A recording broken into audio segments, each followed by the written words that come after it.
بسم الله الرحمن الرحیم. قدرمنو لیدونکو اوریدونکو او ګرانو هیوادوالو سلامونه او احترامات مې ومنئ.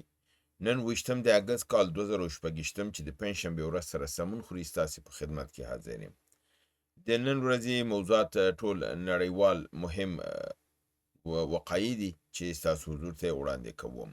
په ده کې د ایران د بهرنیو چارو وزیر څرګندونې او د ده لیکنه ملل متحد ته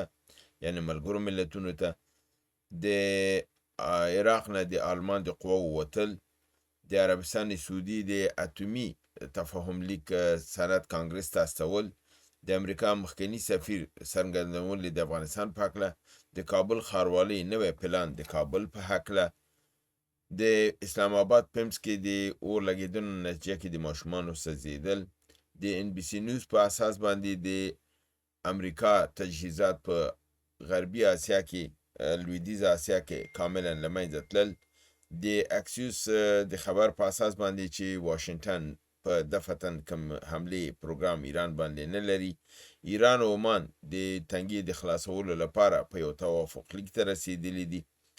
اسرائیل د ملګرو ملتونو د مرستې ادارې اونرو دفتر له منځه وړی دی، د قطر د بهرنیو چارو وزارت وایي چې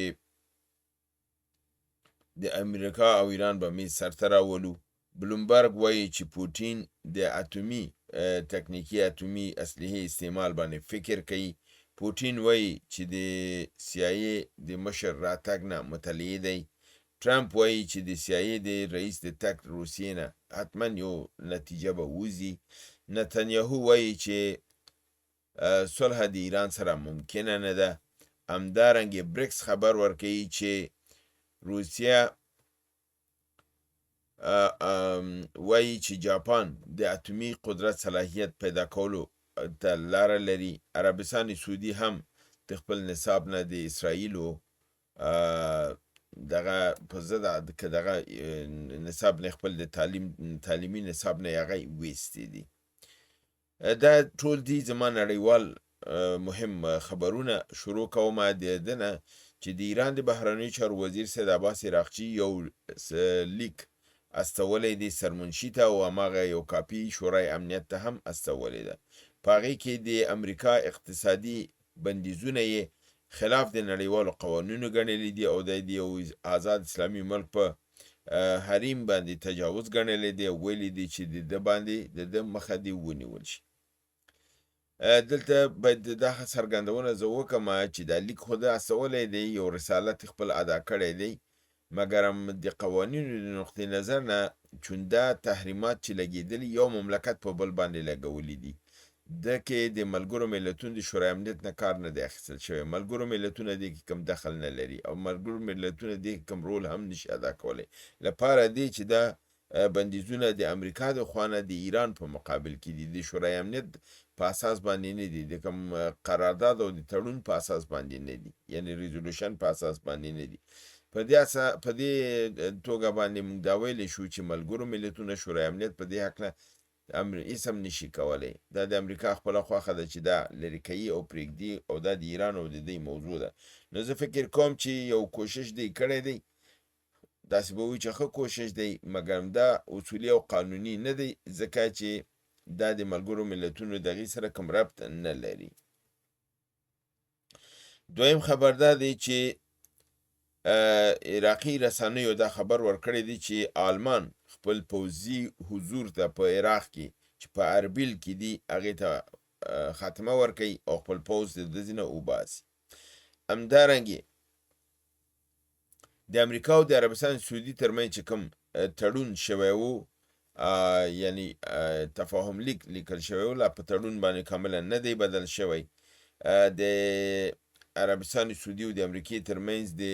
اتومي بټۍ د جوړولو لپاره چې یو غیر نظامي بټۍ به وي،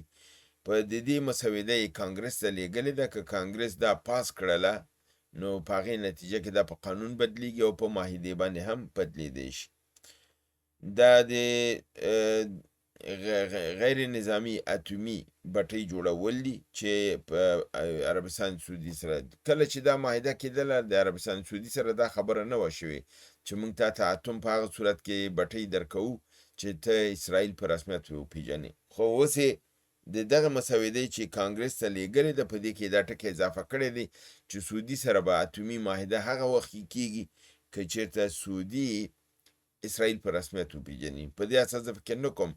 چې محمد بن سلمان دا معاهده مخکې ویسي که هغه د کانګرس نه پاس هم کړي، دا فکر کوم چې خنثی شي. همدارنګه د امریکې مخکنی سفیر په افغانستان کې دا خبرداری ورکړی دی چې د افغانستان کې د امنیتي او د سیاسي حالاتو او تحولات په نظر کې نه نیول د واشنګټن لپاره به ښه تجربه نه وي. دا تجربه په 1990 کې یو ځلې شوې ده او هغې تکرار درست نه دی، دا کامیابه نه وه. امریکا خپل تګلارې ته د افغانستان په هکله باید بدلون ورکړي او خپل اړیکې باید کلکې کړي او سفارت باید پرانیزي. بل خبر دا دی چې د کابل ښاروالۍ یو لوی پلان د کابل د ښار د توسعې او د لویوالي لپاره نیولی دی. په دې پلان کې راتلونکي وخت کې د بګرامي او د چهاراسیاب ولسوالیګانې دا به د کابل ښار کې مدغمي شي او د دې نه به ناحیې جوړې شي، یعنې کابل ښار به ډېر وسیع شي، چې دا یو ډېر مثبت کار دی، لوی کار دی، غټ کار دی او الله دې ورته توفیق ورکړي چې دا پیاده کړلی شي تر څو کابل چې اوس فعلا پکې کم از کم 6 میلیونه انسانان اوسېږي او کورونه دې کمی دی. که چېرته پکې بګرامي او چهاراسیاب د کابل په ښار کې د ناحیو په شکل کې دا شي او دا لمنې دونه وسیع شي، بیا دغه 7 میلیون لپاره دا ښار به د اوسېدلو قابلیت پیدا کړي. او زه فکر کوم چې دا یو ډېره لویه ښه منصوبه ده چې حکومت نیولې ده او دې کې به ورته دعا کوو چې الله دې کامیاب کړي. همدارنګې د پاکستان د پیمز په روغتون کې 15 ماشومانه په بعضې راپورونو په اساس 14 ماشومانه دي، بعضې 15 دي او چې نو پیدا شوي یعنې نو مولوده ماشومان وو. هلته په هغه د اطفالو په اتاق کې هلته اور لګېدلی دی او دغه د دې جملې نه د یو خبر په اساس یو ژوندی پاتې دی، 15 مړه دي، د یو بل خبر په اساس 2 بچ دي او 14 مړه دي، دا وژل شوي دي. تحقیقات روان دي، مسؤلیت تر اوسه چا په غاړه نه دی اخیستی، نه ډاکټر، نه نرسې، نه حکومت، نه ادارې، هیچا مسؤلیت په غاړه نه دی اخیستی. صرف یو وزیر ویلی دی چې د دې واقعې له بابت نه زه د خپل کابینې نه استعفا ورکوم، هغه هم شاید سبا ووایي چې ما ته بیرته عذر وشو، بیرته راغی. د NBC نیوز اخبار وایي چې د ایران بریدونو چې د توغندي او د ډرون په ذریعه د امریکا پر اډو باندې په لویدیځ آسیا کې کړي دي، د دې د اطلاعاتي، نظارتي او تجهیزات ټول خسارمن کړي دي او سنگین درانه تاوان ورته رسولی دی. امریکا فعلا یو د دفاعي سامان دغې د وسلو له بابت نه د په حساب د وسایلو له بابت نه ډېر په یو ضعیف حالت کې قرار لري او دا د دوی په ګټه باندې نه دی. همدارنګې IB30 نیوز په نامه وایي چې امریکا فعلا دفتن کوم پلان د حملې پر ایران باندې نه لري. اکسیوز هم دا خبر ورکوي، د امریکې رسانه ده، وایي چې واشنګټن فعلا د ایران باندې کوم نظامی برید اراده نه لري او حکومت د ټرمپ په دې مقطع کې صرف پر اقتصادي فشارونو باندې ټینګار کوي او د جنگ ځایناستی ګڼلی دی. همدارنګه اکسیوز دا هم وایي چې مارکو روبیو د خپل ټولو متحدینو ته نړۍ کې زنګ وهلی دی او دا خبر ورته ورکړی چې امریکا فعلا په ایران باندې د کوم برید اراده نه لري او مسایل به د تحریماتو په ذریعه باندې به ځای په ځای کوي او عملي کوي به. ایران او د عمان د تنګي هرمز د بیا خلاصون لپاره یو چوکاټ او یو تشکیل د کار باندې متفق شوي دي. دا به یو دهلیز، یو کوریډور به جوړوي او د کشتیګانو د تګ راتګ لپاره او د تنګي هرمز کې چې کوم ماینونه تید کړي د ایران د دې په ټولولو پاکولو کې به دواړه ملکونه مرسته کوي، ځکه چې پخوا ایران ویلې دا زما کار دی بل چاته حق نه ورکوو، اوس عمان ته وایي چې دا ځای شریک دی تنګي هرمز، دواړه به یو ځای دا پاکوو. او داسې یو د مذاکراتي د سیستم به ورته جوړوي چې دایمي مدیریت د دې کشتیګانو د تګ راتګ دا په حساب کنټرول کړی شي او منظمې کړي او د ده په هغه اداري سیستم باندې دوی تاکید کړی دی. اسرائیل د نړیوالې ادارې د مرستو په هغه مرکز باندې برید کړی دی چې هلته د فلسطیني مهاجرینو لپاره کومک کېده. دغه اداره په نامه د اونروا یادیږي او دا کاملا له منځه وړل شوې ده. حماس دا عمل جنایتکارانه محکوم کړی دی، ویلي دا جنایتکارانه عمل دی او همدارنګې دا ویلي دی چې دا یو جنګي جرم دی چې دوی ترسره کړی دی او دا باید د نړیوالو قوانینو له مخې د عدلي او جزایي تعقیب لاندې ونیول شي. د قطر د بهرنیو چارو وزارت ویاند ویلي دی لپاره د کمولو د مشکلاتو په منځ د امریکا او ایران کې منګه د ایران او امریکا غواړو چې یو ځل بیا د میز مذاکراتو ته راولو او په دې بابت کې زمونږه کوششونه روان دي، ادامه لري. مګر هم دی ورسره ویلي چې دا کوم تحریمونه امریکا پر ایران باندې لګوي د واشنګټن د خوا نه دا درسته نه ده او دغه موږ نه تاییدو او دا د ایران پر